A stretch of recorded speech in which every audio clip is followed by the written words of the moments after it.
everyone, and welcome to another episode of She Plays Games, the podcast where we celebrate women in the video games industry. I'm your host, Lauren, and I've been working as a journalist and content creator in the games industry for the last 10 years. On my show, I have a chat with women of many different roles within the games industry, whether it's journalism, games development, or even streaming. My goal is to give visibility to many women in the video games industry with hopes to inspire a new generation of women in gaming. In terms of news, we've done a massive overhaul on our Discord server. We've created a wonderful space for women to talk about industry-related things, post job listings, and connect. We're currently at 102 members and are still growing, so if you haven't joined yet, please do. You can find the link in the show notes on sheplaysgames.co. Special thanks to Lauren Moses and Fibonacci Recoil, who have both helped immensely with this overhaul. You ladies are brilliant. For today's episode, my guest is Charlotte Sutherland. Charlotte is an industry veteran, having worked in 3D animation for over 13 years. She's worked at studios like Rare, Sumo Digital, and Traveler's Tales. It's seen her work on a multitude of AAA titles, but in recent times, she's decided to leave that all behind in order to work on her own property, Lord Winklebottom Investigates. This has launched Charlotte on a brand new journey, and I really hope you enjoy her story. Also, if you like what I do, please be sure to subscribe to my podcast on your chosen platform and rate the podcast on iTunes. This is episode 24 of She Plays Games.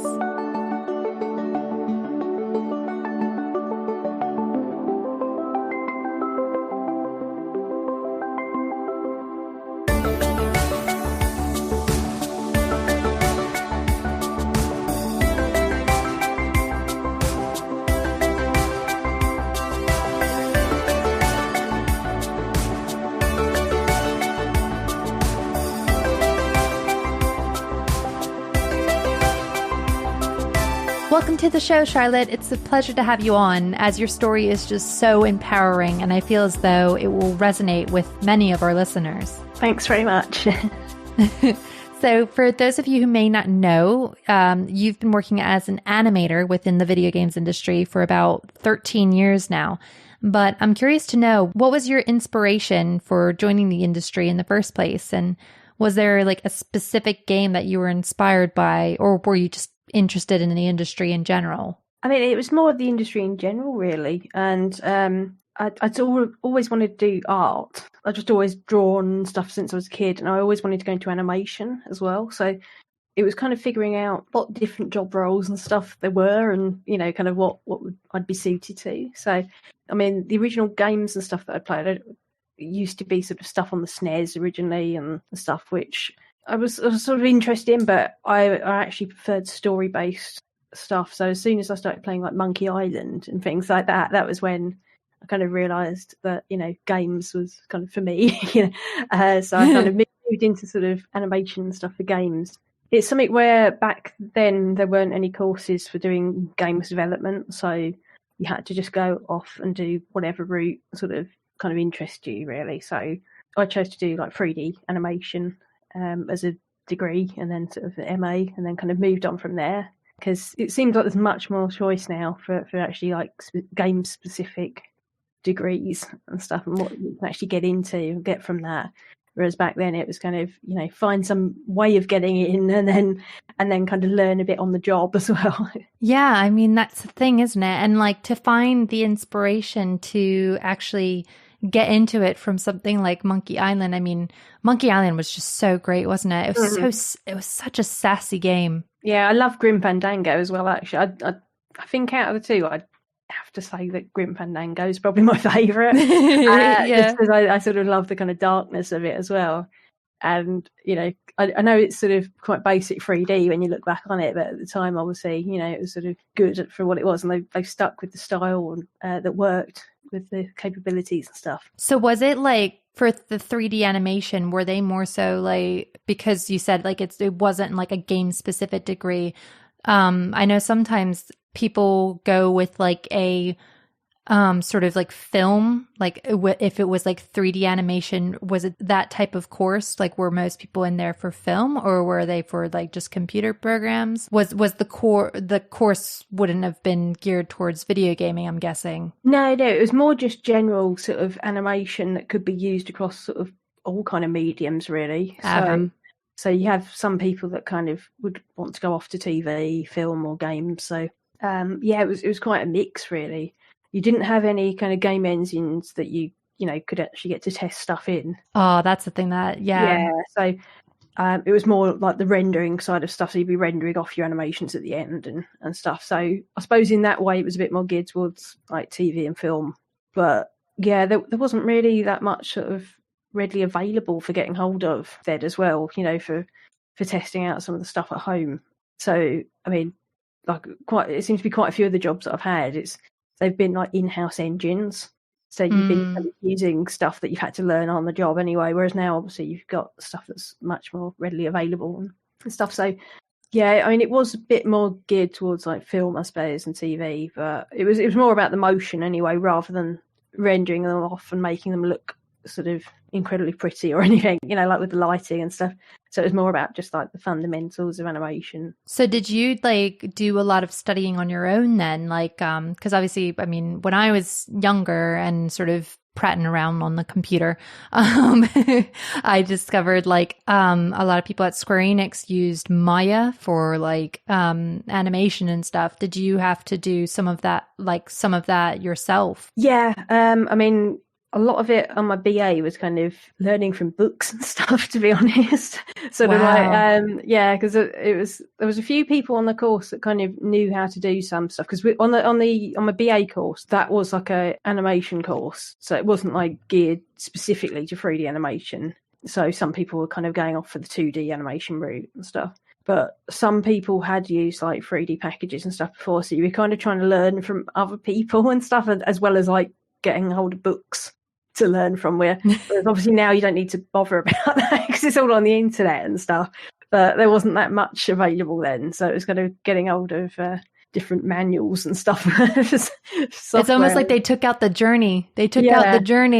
Yeah. So whereas now, like obviously, you can just Google it if something that you want to look up. So it was a lot of like learning from books and stuff like that. But then on the MA course I took, that was like 3D animation specific.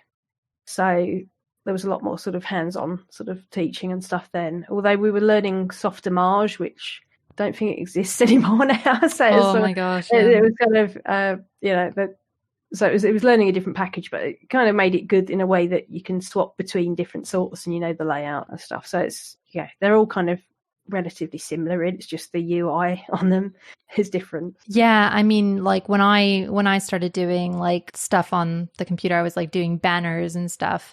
I started out with Paint Shop Pro, but then my friend told me to move over to Photoshop, and it's like one of those things where it's just like, one, and yeah, exactly that. It's just the UI is different.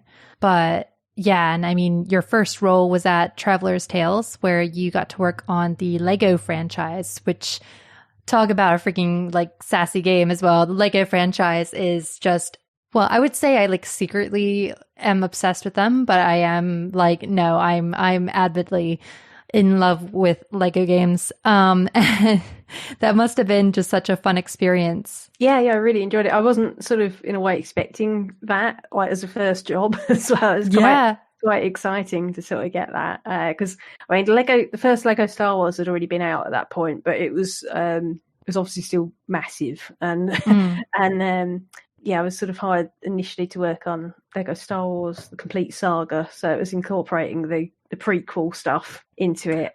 So it was nice to kind of work on that because I got to do some little bits with Chewbacca and Princess Leia and stuff. So it was quite nice on that. And they had quite a quick turnaround of games though, so you got to work on like a few in like a short period of time. So also some of them kind of overlapped and stuff. So I was getting to work on like Lego Batman and Indiana Jones as well. So that was sort of quite exciting working on those two. I think Batman sort of I kind of enjoyed more at the time, I suppose, because I'd seen the Indiana Jones films and stuff, but I wasn't sort of as big a fan of them as what I am now. Whereas now, I kind of sort of I did enjoy working on the Indiana Jones stuff as well. But I think like, you think about Batman, and Batman has so many like diverse characters that you can sort of have a lot of fun with animation. Like I can imagine like freaking Harley Quinn or the Joker or Riddler, any of them would be like so much more fun to animate than the guy getting his face melted off in Indiana Jones, I can see sort of, with Batman stuff, because I like one of the first things I got to work on with that was like a big scene where they're all like all the villains are breaking out of Arkham Asylum, so they're kind of like so cool going down the road in like a helicopter and stuff, and all these sort of civilians running around panicked and stuff. And it was like getting bombed by laughing gas and stuff like that. And so there was a lot of stuff going on in like one little scene. And things. It was quite nice working on that. And they kind of wanted to incorporate a bit of like the old 60s sort of, like wacky camera angles.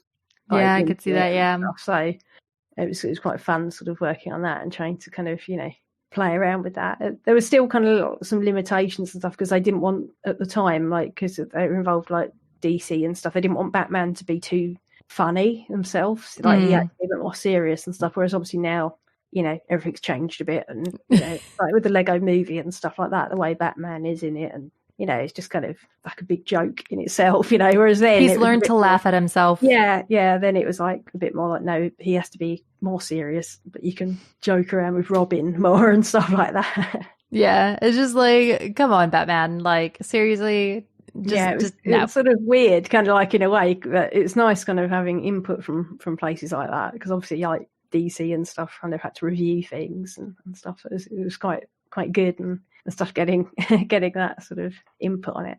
And then in the years that followed, you took on numerous roles as both a contractor and a full-time employee, but they were located like all around the country. Did you find it difficult to adjust to the varying work environments, or did that just suit your lifestyle at the time? Well, I was still sort of living at home as a base, sort of with my parents and stuff. So, contracting sort of suited me, and like it's always kind of in a way a bit difficult to get some permanent jobs. And also, I was a bit, I suppose it sounds a bit weird to say, but I was kind of a bit scared in a way of like getting a permanent job, moving somewhere else on my own completely.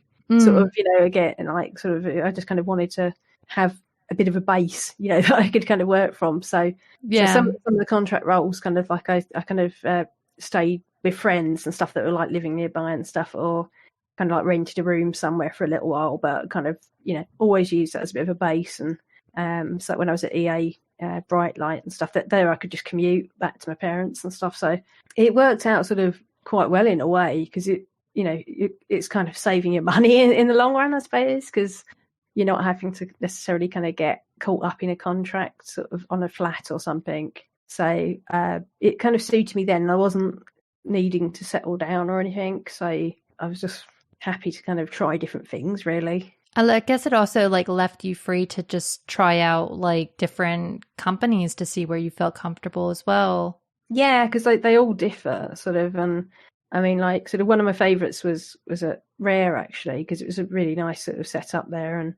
But it was still like a contracting base for the employees where I was working, sort of in Birmingham. So it's like kind of thing where it would have been nice for it to have been permanent, but no one there was permanent. It was all, apart from I think some of the leads. But like because they had their own sort of building. Like there was a building in Twycross, but then there was a little subset building that they used, an office in Birmingham sort of city centre, where all the contractors and stuff were based. It was more art based sort of contractors there. So it's a really nice team, but like you knew that not everybody was obviously going to be there for past like 6 months or so. But yeah, it was like a really nice setup and stuff. It sort of really varies from company to company. So it's that kind of thing where it's the same with every industry, I suppose. Like some places are nicer than others, and sort of. And you're happy that you're leaving. yeah. So it's kind of nice to try out a few different things and see what it's like. Yeah. And with that, I mean, do you feel as though working on so many different types of projects of various shapes and sizes helped sort of build you out of what you wanted out of your career? I mean, I know, for example, that working on Doctor Who, the Gunpowder Plot, which was quite a small game in comparison to, say, like Little Big Planet 3, was quite life-changing in numerous ways. Yeah, it was. It's kind of nice to get a big varied mix of stuff though, because like with obviously like Lego games and stuff, for instance, you are doing Lego games like constantly. Yeah. So I kind of wanted to change and to try and do something different, and so like after that point, I got to work on stuff that involved mocap and sort of like working on like Connect Sports 2 and like Harry Potter games and stuff. So it's a mix of stuff and a mix of software as well, which sort of helps to kind of broaden your skill set slightly and gives you a bit more of an insight rather than kind of, I didn't want to get too comfortable and just like, not really grow from it and just kind of stick doing what I knew. So I did want to kind of learn more at that time and kind of try and broaden sort of my horizons a little bit, sort of with what kind of work I was sort of going on to. With the Doctor Who stuff though, like I know obviously it was a smaller game, but I actually sort of really enjoyed it because it was a smaller team as well. So it was nice kind of working with like a tiny team. So there was only probably about, I don't know if it was about 10 people in house or something on that. So I was like the only animator in house, and they had some people based at Sumo India that were like outsourcers and stuff, kind of working on some of the animation. So I was kind of dealing with them a bit, but it was like a small team though that was in house. So it was quite kind of close knit in that way. Whereas Little Big Planet 3 and stuff, it's a big project. You're working with a lot of people, and some of them you don't know, and you don't know exactly sort of then who to ask for different things and stuff because you've not met everybody on that project. So oh my gosh, you can sometimes have projects where you've got like, for instance, like 100 people working on them compared to like projects where it's like 10 people and you sort of know them all or have gone out, for meals and stuff or to the cinema and things. So I kind of prefer it in a way when it's that smaller kind of a bit friendlier, close-knit thing. So it felt a bit like that in a way at Rare as well, sort of like, I think it was just because you were with the other contractors and stuff, so you could kind of go out in the evenings and stuff, and it's a smaller group of people, but so you were a bit closer. That must be so hard to actually like know what the head person sort of like wants, like I mean, who to report to, like how do you work as a unit with a group that's so large with so many different brains working together? That must be, in comparison to just having a team of 10 people where you're all kind of on the same page of what needs to be done. It's really fascinating to sort of think about that comparison. Yeah, you can sort of have like different producers for different departments, and then they all kind of like collaborate with like one producer sort of as the overall sort of, project producer and stuff. So whereas obviously with the other ones, like smaller ones, it's just one person that you're kind of dealing with. So and that person's just like, no, or, whatever. Yeah. Whereas obviously sometimes then you get differing opinions and stuff when there's too many people sort of working on a project and stuff and things. So it's hard, it's a bit sort of, trickier, I suppose. Did you feel like you also had a bit more of a voice with the 10 people? Yeah. I mean, it does feel like you've got a bit more input and stuff like creatively as well. There's less sort of opposition, I suppose, when it comes down to it, because there's less of you and more people are sort of kind of willing to listen and stuff. Like the scrum meetings and stuff that happen, like it's much quicker and you've got more time to chat and stuff, and it's a smaller amount of people sort of, whereas when it's sort of a massive project with loads of different people, everybody kind of has to get through stuff like that kind of relatively quick. Otherwise it'd just be meetings lasting all day long. You would literally get nothing done. So it's I've kind of always preferred like smaller teams and stuff. And you've spoken in the past about the frustrations of working on bigger budget games as it becomes quite monotonous and you're locked into contracts that prevent you from working on your own material outside of work. Do you feel as though it's a real problem that the industry needs to try and solve, as it feels like it could really inhibit experimentation? I mean, I've known a few people that have kind of left sort of AAA because of that reason, because they want to do their own games and stuff, and they're not necessarily allowed to. So there's no real other choice other than to leave and just kind of go for it. I mean, but then again, I know people that have been allowed sort of by their companies and stuff to do it. So it's just a case of having to be careful what's written in contracts and stuff, really. But it does seem like more places should allow that, because I mean, it's not like you're going to be doing it sort of on the job. You know, it's not like you're going to be kind of doing your work on your project, you know, while sitting there doing stuff in the company time. And also, it's not. I don't know if some of those contracts are kind of more in a case if they don't necessarily kind of want competition or not. I'm not sure, but I mean, that's never going to be the case when it's like someone working on their own solo project compared to, like, you know, a massive company release. It would be like sort of trying to compare like a solo devs project to something like Last of Us 2 or something. You know, it's not going to be any competition there. Like who's going to come out on top?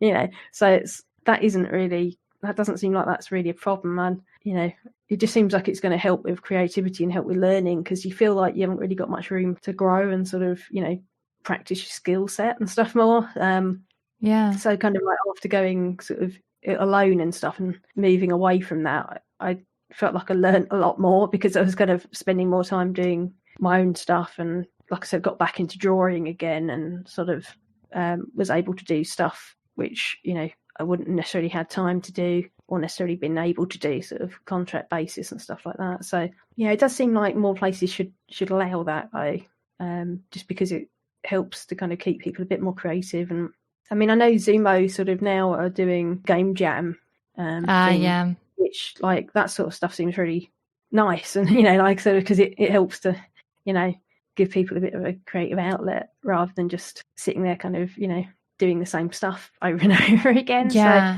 it's and then, like, you know, obviously some of the people kind of get picked to work on those projects, like they kind of essentially take some and incorporate them, because that's how Snake Pass started off, and things was like a game jam project there. And it's sort of, you know, it seems like more places should allow, you know, you to work on games of your own sort of outside, because I know quite a few people that want to try and do that, but they're just not able to. But obviously they can't necessarily give up the day job either, because it's not like you can necessarily just quit stuff, and because there'd be no income. It's like that whole annoying fear in your brain that is just like, I need the security, I need this. And yeah, I mean, you're absolutely right. I don't see what the issue is with companies like doing, like, allowing people to explore their creativity, because if anything, it's like a knife, isn't it? It's like a dull knife. You dull the knife down until it's like completely can't even cut anything. You need to sharpen it again. Like, you need to sharpen it in order for it to be good. So why not just allow people the chance? I think, like, people just get higher ups, and it happens in other industries as well. They just get so focused on their own greed and just working people until they have nothing left, and instead of, like, allowing them to flourish within their own space. Yeah, it does seem kind of a bit more of an old-fashioned viewpoint, I suppose, in a way. I mean, if it is about competitors and stuff like that, obviously it's like I said, it's not going to be any sort of competition, you know, because it's a completely different thing. You know, like solo dev working on a project isn't anything like competition for a massive project that's got like millions of pounds going into it.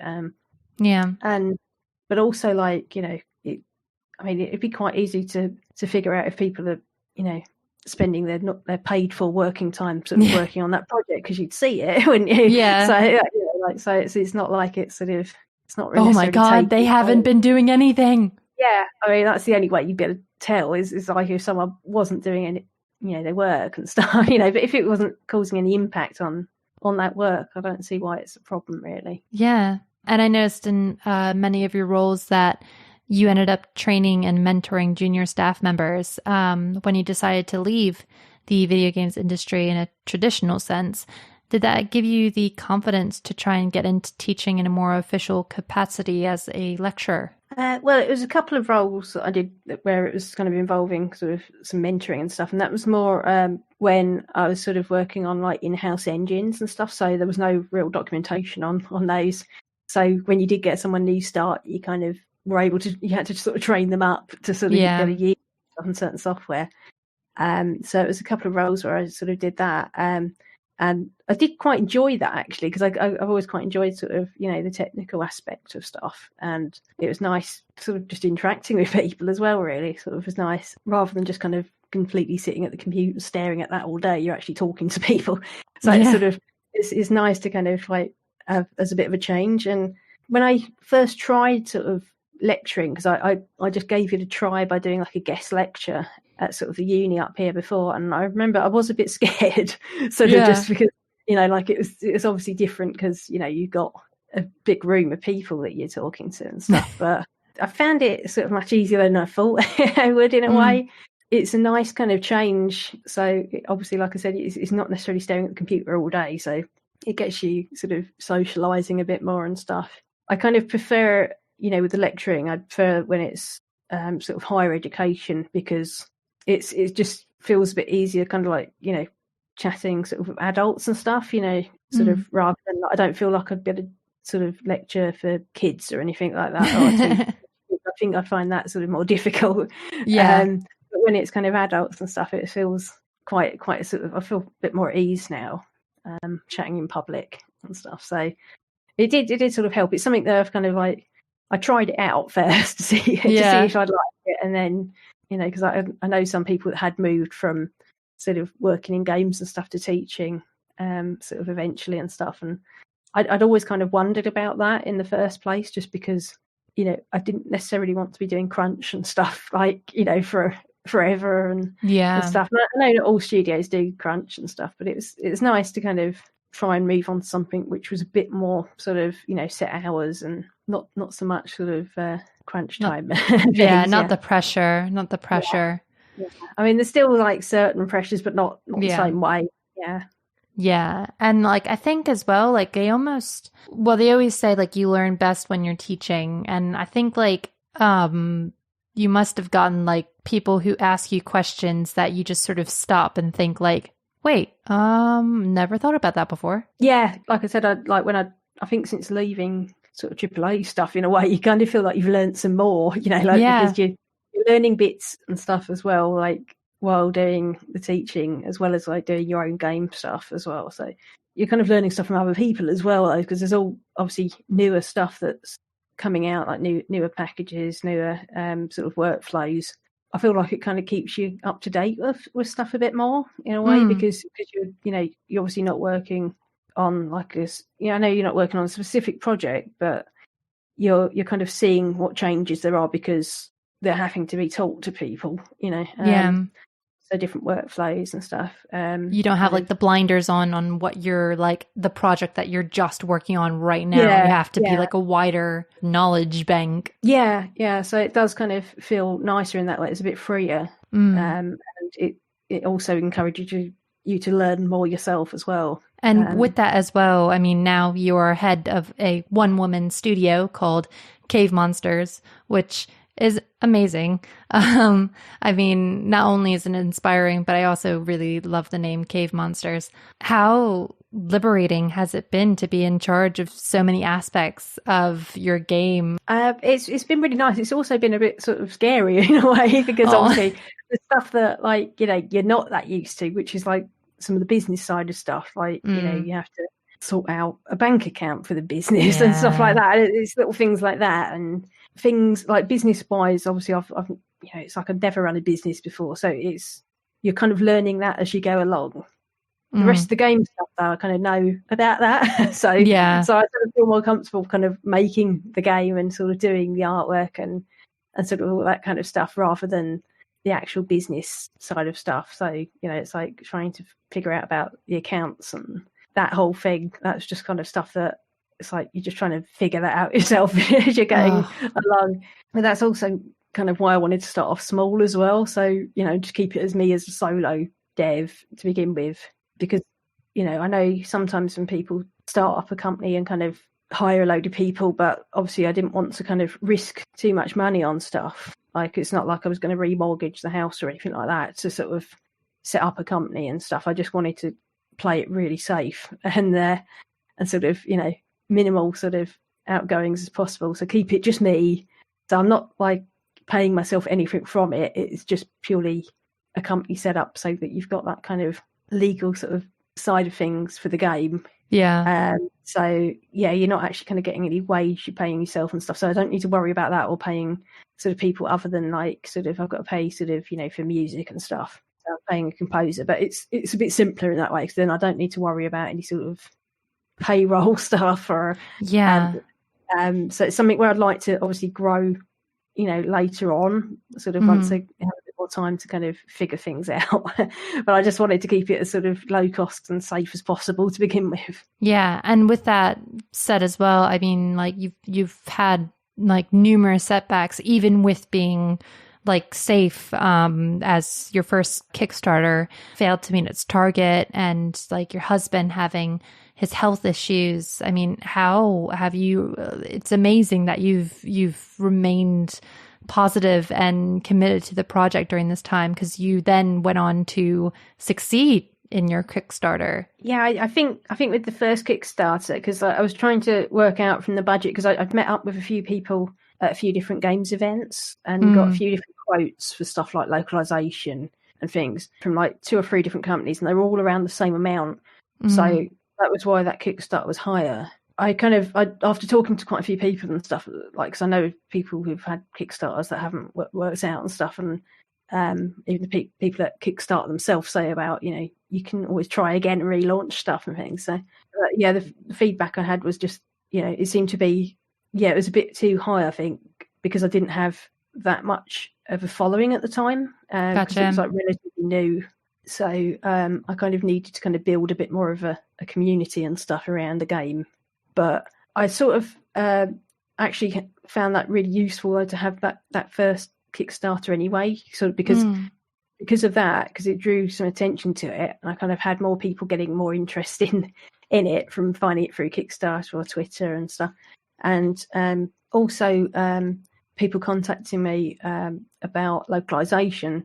And there was a good company where I'd met sort of one of the guys actually before at Venture X, and then he said he gave me a quote, and it was like so much better.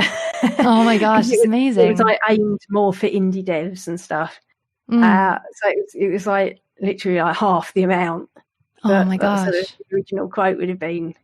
So it would have given me sort of, much more sort of extra money to work with around that and stuff. And so that's why I was able to like relaunch and sort of do a new Kickstarter with a lower goal. They said like it would be a case of that they could then translate the demo for you and stuff, and you could use that to help kind of also broaden it against amongst other countries and stuff like that. And obviously the quote was much better as well. So able me to like lower the goal. But it was after the first Kickstarter though as well, because I was quite stressed, obviously, sort of because you hear about Kickstarters causing so much stress on people, and I'd heard like some horror stories, people just like making themselves ill from doing a Kickstarter. Oh yeah, I can imagine. Yeah, and I felt like I was quite stressed. And then with James, because he had his heart condition, which sort of he hadn't had anything happen to him for, it was about 7 years or so. I think it was about 7 or 8 years. Nothing had happened apart. Well, when we first started going out, he had a cardiac arrest.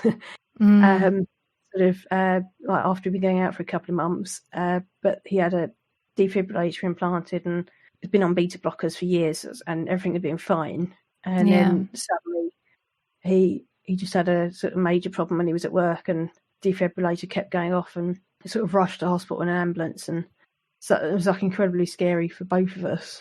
It sort of makes you reevaluate everything. And I was thinking, the last thing I was really worrying about then was the Kickstarter. It's sort of like, there's much more important stuff to worry about in life. And so I was still, I mean, my main concern then was obviously James and stuff. And I relaunched the Kickstarter after he was out of hospital. And sort of explained to people about everything as well, sort of what was going on and stuff. So it's one of them things where, you kind of, I wasn't as stressed about the second Kickstarter, because like I'd already been through a lot of stuff then that, I was kind of, it's like, this isn't the most important thing in the world, really. Yeah. So I was kind of, I felt a lot less stressed with that. So I still had the motivation, obviously, to go on and stuff, but it just makes you reevaluate sort of the priorities and stuff. So that's always going to be the same thing. I think with me though is like, you know, it's the thing with being a solo dev. Obviously, you've got no one though that you can sort of drop back on. You can't like give the work over to someone else for a while and stuff. So so I did have to like postpone the game sort of launch and stuff for a while, but sort of, and I just explained that to sort of backers and stuff and things after, and which I'm sure they completely understand. It was really sort of heartwarming, really, to read comments and stuff from people, sort of, because some people were like offering help sort of with medical bills and stuff, and I said like, you know, I don't need that here, you know, like, because obviously the NHS and stuff, but it's like, brilliant. thank you so much, and you know, sort of, but like, you know, thanks for the thought and stuff, and you know, and so it was like, you know, I kind of held off with the postponement for a while, sort of like thinking like I might better catch up and stuff, but then I was kind of like, no, I kind of want to let people know, sort of, you know, sooner rather than later, that they're going to need a bit of extra time, because sort of for a few months there, it was kind of just worry and stress and stuff, like, you know, because of everything going like on with James. And, I mean, it is a like almost like in a backwards way, like the amazing thing about the UK, like we have a lot of issues. Like we're not a perfect country by any means, but like the fact that something like a health medical problem or just situation doesn't always stop people from pursuing what they want to pursue.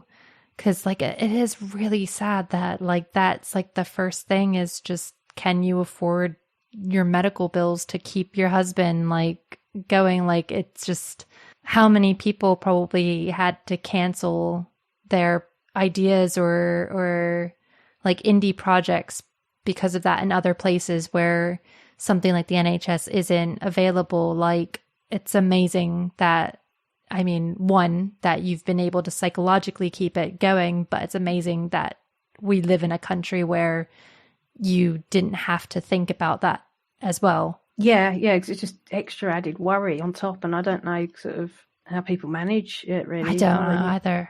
Yeah. We have so much opportunity to do things like this. Like some of us take full advantage of it. Some of us aren't always able to, but like I think it's amazing that we don't have to worry as much about things like where we are. But yeah, it's incredible what you've been able to accomplish. And I mean, with the localization stuff as well, you almost sort of think like the first Kickstarter was essentially just a job list, a backwards way of job listing that you need a localization person who is slightly cheaper than what you needed, than what you had quoted initially. Yeah, it was quite a lot cheaper as well. It's sort of, you know, it's surprising because I think they were aimed a bit, you know, more, I think there were people that were more used, or it's companies that worked more like play stuff and things, and so they were saying it was indie prices, but I don't think it really was. No. To be honest. You know, but I think that's the thing. I think until like you need to almost know like who to ask initially, but you don't. So you just sort of think of what you think is right, like who you think is right to ask. And like, other people surprise you. It was like, because obviously I got the contacts through that Kickstarter then, and other people were recommending them and stuff. And it was, you know, and I'd seen what other things they worked on then. It was, you know, I'd rather kind of go through that route. Obviously, I know you sometimes get people that would want to launch a game and not have it translated, or translate it with something like Google, you know, Translate, which obviously that's never going to be a good thing. Yay, Google Translate. So, you know, I wanted to go through the proper route of kind of releasing it in different languages. But it's a case of, you know, I didn't have the money sort of to just spend up front, you know, on it. So that's kind of where the Kickstarter came in. So like none of the Kickstarter money was kind of, it's not like it was going sort of in my pocket or anything. It's kind of going towards that music and all that. Obviously you have to set aside a bit for the rewards and stuff out of that as well.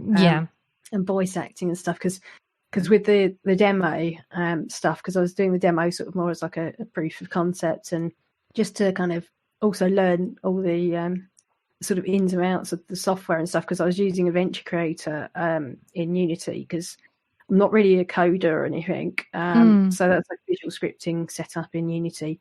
It's about £50 or something I got like on the asset store and stuff. And I know other companies like that do point and click adventure games have used it and sort of they like found it really good. So I sort of was kind of trial and error, kind of learning that as well. Yeah.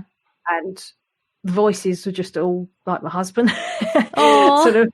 So, you know, like, so with regards to like the voices and the demo and stuff, it was all kind of recorded on like, well, the initial demo, because I had like two sort of different demos. The last one that I've had at the Steam Festival was actually a part of the actual game, but without sort of final voice acting still, and without some of the final UI in it. But the original demo though, so because the UI and stuff was quite different, and that was recorded like sort of just in a little box room here, sort of with like a £20 microphone. That's amazing. Just kind of like, yeah. So it's a case of kind of, you know, obviously, you know, it's not like I'd be using sort of James for like all the voices in the final game and stuff. So I need to sort of pay people and stuff. So because like I use Sally Beaumont for the goat character, which is still like the beginning of the demo and in the trailer, and you know I'll be using her and stuff as well, like for the final game and stuff. I want to make sure the script's all properly finalised and stuff before I actually get stuff recorded, though, you know, sort of professionally, because I don't want to kind of waste sort of the money on like having to then re-record it if I have to rewrite anything and stuff. So yeah, no, I don't blame you. I try to leave that as late as possible, sort of ideally, sort of it's kind of just trying to do stuff like kind of on a budget really, and you know, kind of trying to keep my feet on the ground and stuff, because I know some people kind of want to try and, you know, do everything as massive and as big as possible, like initially sort of for the first game that they're sort of doing on their own and stuff, but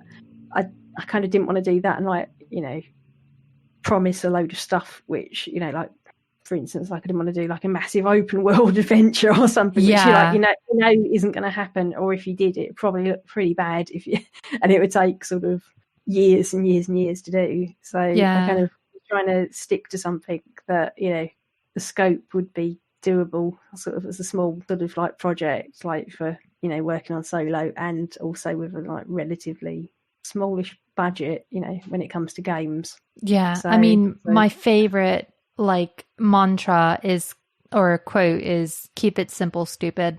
Like that is my favorite thing. I live by that because it is like, it's such a good thing. Like just keep it simple, you know, do what you can, and spend money where you need to, but like spend it sort of wisely. And but I do really want a James cut of Lord Winklebottom Investigates. I need that. Well, after a lot of the feedback, because I'd taken it to like a few events and stuff, because I was taking it to events to get a bit of play testing and stuff like that to see, you know, what people's reactions were. So I was taking it to events that were free and stuff initially, like Insomnia, sort of, which is based in Birmingham. And I don't know if you've been to any Insomnia events. No, I've not. I mean, there probably won't be any happening now for a while. But yeah, I know. But yeah, they were free to like exhibit at as an indie dev. So it's really good, you know, if you can get in there, sort of, because you're only paying them for your accommodation. Oh, cool. So it's, because they provide PCs and everything for you, so it's really, really helpful. And you know, it just gives you like access to people, you know, to play test and kind of see what like an audience reaction would be. And so many people really like James's audio and stuff. So I sort of, out of the Kickstarter sort of funds and stuff, like as well as like going to sort of voice actors and stuff, I'd sorted out like a microphone and stuff. So like we've got more of a setup here. So I was going to keep James as Lord Winklebottom. So I was going to keep him as that, and Dr. Frumple. We just need to re-record stuff with a better kind of soundproofing setup, sort of. So I still need to sort out soundproofing and things. Because obviously it's just been recorded in a room and stuff so far. But he's not going to be doing all the voices. So. No, but he'll be doing the specific ones, and at least he'll be Lord Winklebottom. Yeah. That's the most important one. Yeah, I think he was quite happy when people said that they really liked I mean, you guys already have the accent down. Like I say to Daryl, because he narrates our YouTube videos, and like honestly, if you have an English accent or just an accent that's not American, like it's solid, it's good. I mean, so like, what are your hopes for the future of Cave Monsters as like a company in general? I mean, has your experience so far with Lord Winklebottom Investigates convinced you that there's much more you want to share with the world in the years to come? Yeah, well, I've kind of had ideas floating around for like bigger projects. Sort of, well, obviously I know I need to finish this one first. Yeah, I know. It's like, think about the what's the now. Yeah. So, I mean, I have ideas where it would have to have other people involved though, because it's stuff where, I wouldn't be able to do it all on my own. So it's the sort of thing where I would like to kind of be able to grow like as a company sort of, but ideally keep it a remote working sort of base style company, so, you get more access to people sort of from other areas and stuff. Then it's not as restricting sort of when it's like setting up an office, and also it kind of lowers costs in a way, and more people I think are going to want to remote work now. Yeah. But it's done wonders for that. Yeah, but it would all obviously depend on funding and stuff and how well sort of Lord Winklebottom does and things, and sort of, future funding and stuff, so that, could then afford people to work on stuff with me. But that's kind of what I'd like to do, is kind of, grow ideally and kind of try and get like a bigger team sort of, and especially for like next projects, bigger scope and stuff. So I'd kind of like to do that, where you kind of like try and increase in scope by each project really. I think it's just it's a smart way of going about it. Like, it's just really, really, really, like, there's no safe, like there are always risks, but it's the smarter way to go about like tackling things. And I'm really excited for both Lord Winklebottom and anything else that you come up with, because I mean, when you have like a snooty freaking a snooty freaking giraffe with a little like thing in his mouth, oh my gosh, you can only go, it's only up from there. Thanks. It's that kind of thing where I wasn't sure initially sort of if it would appeal to sort of many people, like, and sort of the humor and stuff as well. It's that kind of thing where it's like, would other people like this or not? And but like obviously taking it to events helps and stuff, because you can kind of gauge that before you get too far along and stuff. And so it was sort of really nice to kind of realize that people actually liked it. And then people sort of share the same sort of humor and stuff as well. So completely. Although I know it's still a niche, obviously, because it's adventure games and stuff like that, and it's always going to be a bit of a niche sort of it's never going to be sort of the same as like a first-person shooter style audience, where there's like millions of people that are going to be interested. But it's sort of, I think, like kind of my story-based stuff suits point and click and like adventure games better than it would if I was trying to do like a massive open world game or like a FPS or something. I think it's a niche that really flourishes well though in like the indie industry. Like, I mean, the fact that like Monkey Island is still something that's really praised today, you can still go back and play that game and have like such a great time. Like, adventure games are so timeless. And I think that that's something that's really important about them. They make you think. I mean, like, not that other games don't make you think, but like there's been so many times where I've played games like Day of the Tentacle, where I'm just like, how on earth were you supposed to do this without a freaking guide? Like, I don't even know. Like, they just force you to be a lot more inventive. And I think, especially for kids, like, it's so important to have point and click adventure still, even just because like kids don't always understand the controls of like the big crazy games that come out nowadays anyway. Like, my daughter is just not interested. Yeah, sometimes stuff is really, really complex, isn't it? Like, I'm not going to sit my kid with Dark Souls. I mean, granted, she is 4, so I probably wouldn't do that anyway, but like, she's not going to be playing that game until she's like, like 13 maybe. And like, she needs other games that are stimulating for her development. And so I'm really excited. She loves freaking Lord Winklebottom. I think it's just amazing. You have a giraffe with a monocle, and I think it's yeah, I'm in love. So thank you for that. It will be in the industry, so I don't know. Hopefully it'll be okay. Yeah, absolutely. But yeah, thank you so much for coming on. And it's been so great to speak to you about cave monsters and about Lord Winklebottom Investigates. And I really hope for your future. Thanks very much. It's been really nice talking with you too. That's it for this episode of She Plays Games. Be sure to follow Charlotte on Twitter at CharlotteLS.